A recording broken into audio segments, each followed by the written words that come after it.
Here we try to cup as much as we can from the harvest. All of our coffees should be tested here first before we even send a sample to the buyers. That way we know which coffees are tasting more fruity or more acidic, or which ones are actually not working at all. We also do some experiments here on the farm, so we want to see if that experiment is going to work or not. When we try to figure out, which coffee we're going to choose for the year, it's a challenge, and there's a couple things that we've noted over the years that I've put a lot of thought into, and one of them is that we want a coffee that, once it's blended with the beer, is very complementary, and you oftentimes don't know that until you've got the beer and the coffee together. Right. But despite that, our approach has always been to sort of assess the coffee on its merits.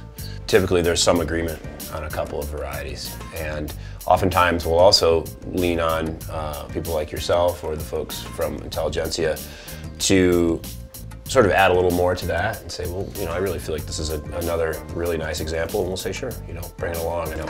We'd like to see a little bit of a change year over year, and then of course having the partnerships with the farms directly is just a really nice connection for us and for the beer. And we like to be connected with all the ingredients that we have and the people who are associated with them, and this is no different. So it's a special thing for us. It's really. Did you have any favorites, Jared?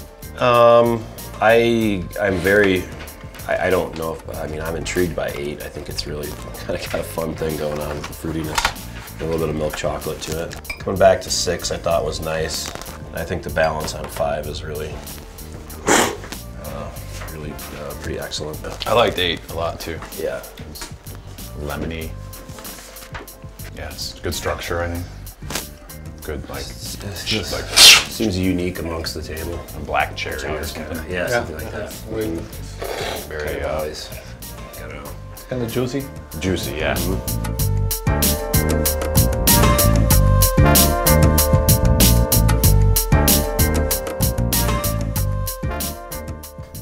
So a barley wine differs from a stout in that there aren't any black or roasted malts in it.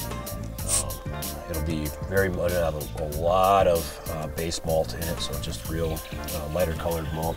When you add a lot of that together, you get a really nice, just very deep, complex kind of, but very clean malt backbone. So then you layer on some of the caramel malts, and you just get this very rich, malty support, just big beer. So it's got a lot of body, Right. feel to it, but you won't get as much of the roast. Yeah, the color is completely different. That's kind of a looks like coffee. Ruby. Yeah, a little bit. But it really, you can tell from tasting the coffee, tasting the barley wine, the two together, it's completely different. Right. And it could be, completely different in a bad direction, but I think something like this, I'm tasting so far, I think they really complement each other. The key is to find that balance where that's absolutely coffee, but it's absolutely barley wine. It complements the coffee, complements the beer, and vice versa. So it's a very interesting taste. I sort of, think of your coffees as they're really balanced. Good heft, and good caramel, good chocolate, but then they have the right citrus or fruit characters come through. So it seems like a perfect fit for this beer. Yeah, I think the same. Like the watermelon coffees, they complement other coffees when they blend. So Yeah. I think this one will blend just great with the beer. Yeah. Cheers. Cheers. Salud.